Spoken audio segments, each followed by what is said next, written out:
팬 여러분 안녕하십니까. 전북 현대 골키퍼 김준홍 선수가 DC 유나이티드와 연결이 되고 있습니다. 이적이 성사된다면 이 메이저리그 사커 MLS 첫 한국인 키퍼의 탄생인데요. DC 유나이티드는 왜 김준홍을 원하고 있을까요? 그리고 현재까지 이적 사과는 어디까지 왔을까요? 지금부터 한번 알아보겠습니다. 자, 우선은 김준홍 선수의 이적설을 간단하게 정리를 해보도록 하겠습니다. 상황을 한 문장으로 요약하면 전북 현대 골키퍼 김준홍이 MLS의 DC 유나이티드 이적설이 있다는 건데요. 이 올해 김준홍 선수를 좀 생각해보면 김준홍은 국대 상비군으로 완벽하게 올라선 모양새입니다. 올해 이전에도 U20 월드컵 대표팀 주전 키퍼였고 아시안컵에서도 이 훈련 메이트로 카타르까지 넘어갔던 경험이 있는 김준홍 선수인데요. 올해 이 아시안컵 이후에는 사실 대표팀 명단에 승선하지 못하는 시간이 좀 길었지만 결국 9월과 10월에 대표팀 명단에 다시 한번 승선을 하면서 여전히 이 국가대표에 뽑힐 수 있는 자원이라는 거, 그리고 앞으로도 뽑힐 일만 많이 남았다는 거, 이런 것들을 좀 증명을 해줬습니다. 특히 올해에 좀 급격한 발전이 있었는데 김천상무 그리고 전북에서 모두 주전으로 시즌을 소화했습니다. 안정적인 모습이 많이 보였고 여러 부분에서 발전이 있었다는 평가가 주를 이루고 있는데요. 이렇게 좋은 모습을 보이고 있는 김준홍에게 DC 유나이티드가 관심을 갖기 시작했습니다. 몇 가지 썰방에 의하면 DC 유나이티드는 약 9월 즈음부터 이 김준홍 선수에게 관심을 가지고 있었다고 하는데 9월은 김준홍 선수가 대표팀 명단에 다시 한번 승선한 타이밍인 만큼 아마 이 시점이 좀 비슷하게 겹치지 않을까 생각을 하고요. DC 유나이티드는 현재 키퍼를 비롯해 수비가 약점인 상황이기 때문에 이적료 약 100만 달러를 들여서 이 김준홍 선수를 데려오고자 하는 상황입니다. 자, 그러면 DC 유나이티드가 과연 어떤 상황이기 때문에 김준홍 선수를 원하고 있을까요? 올해 성적은 10승 10무 14패, 이거 리그 기록입니다. 득실차는 마이너스 18이고 15개 팀 중 10위를 기록했습니다. 동부에서 최다 실점 2위를 기록한 거고요. 리그에서 총 70실점을 하면서 34경기 동안 평균 실점이 2점대가 넘어가는 그런 좀 안타까운 수비력을 보여줬고, 동서부 합쳐서 30개 팀 중 최다 실점 3위. 그러니까 이 DC 유나이티드보다 실점 많이 한 팀은 딱 두 팀밖에 없는 겁니다. 그렇기 때문에 DC 유나이티드가 수비진이 상당히 흔들렸다는 걸 이 기록만으로도 확인을 할 수가 있는데, 일단 수비진 뎁스가 굉장히 터무니없습니다. 주전이 빠져나가게 되는 상황이 이번 겨울 이적 시장에 벌어질 예정이고 대부분 FA로 나가고요. 그에 반해서 남아있는 로테이션 자원들은 꽤 아쉬운 수준이었기 때문에 이 수비진 뎁스는 이번 시즌 DC 유나이티드의 수비진이 참 쉽지 않은 상황이구나라는 걸 알 수 있게 해주는데요. 그리고 이 주전 자원이었던 전 넘버원 키퍼보다도 이 나머지 3명의 후보 키퍼가 좀 레벨이 좀 많이 떨어지면서 주전 대체가 안 되는 3명의 후보 키퍼로 인해 또 실력적으로 쉽지 않은 골키퍼가 계속해서 주전 자리를 차지해야만 했습니다. 그렇게 되면서 키퍼 4명이 FA로 풀리게 되는 DC 유나이티드인데 굳이 잡을 필요가 없었던 걸로 저는 생각을 합니다. 그러면서 이미 겨울 이적 시장 11월 그리고 12월에 각각 한 명씩 해서 총 2명의 골키퍼를 미리 영입을 했고요. FA로 4명이 풀리기 때문에 여기에 이제 김준홍 선수를 주전급으로 데려와서 일단 한 3명 정도의 키퍼 뎁스를 구성하려는 것으로 보입니다. 자, 앞서 언급했던 겨울 이적 시장 2명의 골키퍼 영입이 바로 이 선수들입니다. 이 두 선수가 현재까지는 또 확정된 유의한 DC 유나이티드의 골키퍼고요. 먼저 조던 파르 선수를 보면 이 미국 2부 템파베이로부터 영입이 됐습니다. 미국 2부는 USL이라고 부르는데요. 이 USL에서 36경기 동안 51실점, 11클린시트를 기록했고 2부 리그에서는 굉장히 잔뼈가 굵지만 1부 리그는 이번 DC 유나이티드가 처음입니다. 2부 리그 자체에서는 한 1년 전인가 2년 전인가 이달의 선수도 받을 정도로 기량은 어느 정도 인정을 받은 선수고, 그렇기 때문에 이 1부 리그에 좀 오히려 늦게 올라온 게 아닌가라는 생각이 들 정도인데요. 피지컬적인 부분에서는 185cm로 그냥 보통 정도 수준이지만 기본기가 좋아서 여러 가지 선방들을 잘 보여주는데, 다만 발밑 같은 경우에는 살짝 애매합니다. 종종 실수도 있고요.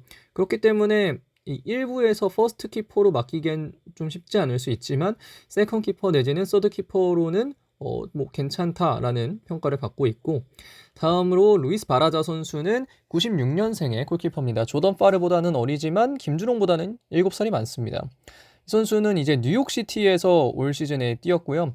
5경기 동안 10번의 실점, 하지만 클린시트는 2개 이렇게 기록을 했습니다.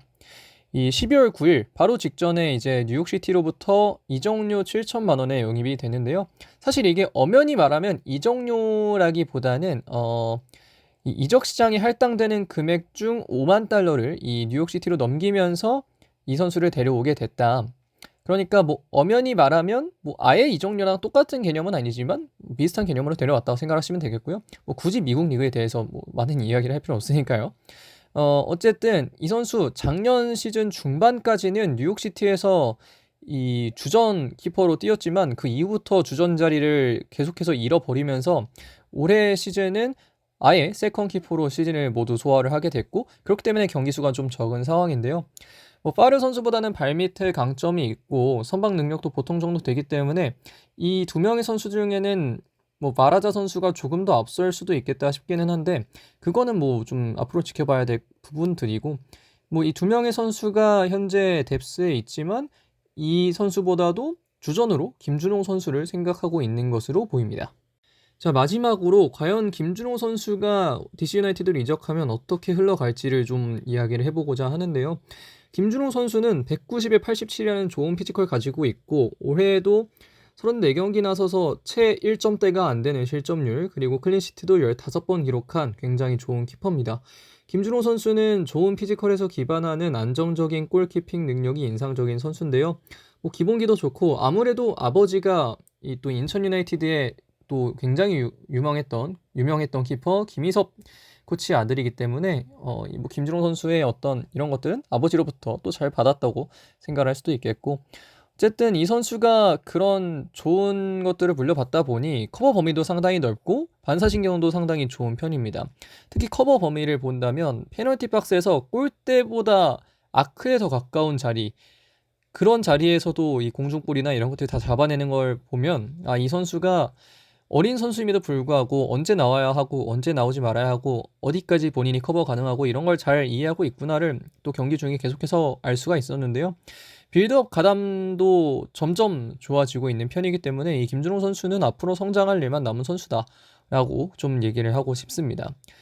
저는 이 이적료 100만 달러라는 게 충분히 이 선수의 비중을 느끼게 하는 거라고 생각을 하는데요. 지금 보면 앞에서 언급했던 두 명의 선수, 한 명은 FA이고 한 명은 이적료 7천만 원입니다. 하지만 김준홍 선수는 이적료가 100만 달러죠. 14억에 달하는 금액인데, 그렇기 때문에 이 비중 자체도 이 DC 유나이티드가 이 선수를 주전으로 생각하지 않는다면 쓸 수 없는 이적료 금액이고, 뭐 실력적으로도 충분히 메이저리그 사커에서 연착륙이 가능할 거라고 생각을 하기 때문에 저는 김준홍 선수가 충분히 이번 시즌에 차후 시즌에 또 좋은 능력 보여줄 수 있을 거라고 생각을 하고요. 김준호 선수에게 좀 전하고 싶은 부분이 있다면 저는 좀 영어로 소통하는 방법을 잘 익히고 갔으면 좋겠어요. 뭐 당연히 뭐 해외 진출이나 이런 것들 준비하면서 김준호 선수가 영어를 준비하겠지만 뭐 가서는 더더욱 외국인 선수밖에 없기 때문에, 그리고 본인이 이제 외국인 선수로 들어가는 거기 때문에 영어로 소통을 잘 해야 이 수비진 리딩도 잘 할 수 있을 거라고 생각을 하고, 이 MLS에서 잘하면 최근에 보면 높은 리그도 충분히 갈 수 있습니다. 이 뉴잉글랜드 레볼루션에서 이 페트로비치 선수가 첼시로 넘어갔던 사례도 있는 만큼 이 김준홍도 DC 유나이티드에서 잘하면 조금 더 높은 리그에 잘 갈 수 있기 때문에 여기서 영어로 소통하는 법도 익히고 좋은 실력도 보여주고 성장까지 한다면 충분히 높은 리그에 갈 수 있을 거라는 생각을 하고요.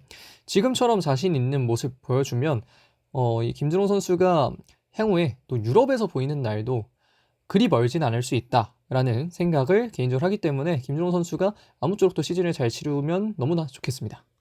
그래서 여기까지 김준호 선수와 DC 유나이티드 간의 이적설에 대해서 좀 살펴봤습니다. 아마 김준호 선수의 DC 유나이티드 이적은 거의 확실한 분위기고 뭐 큰 문제가 없다면 이뤄지지 않을까 생각이 드는데요.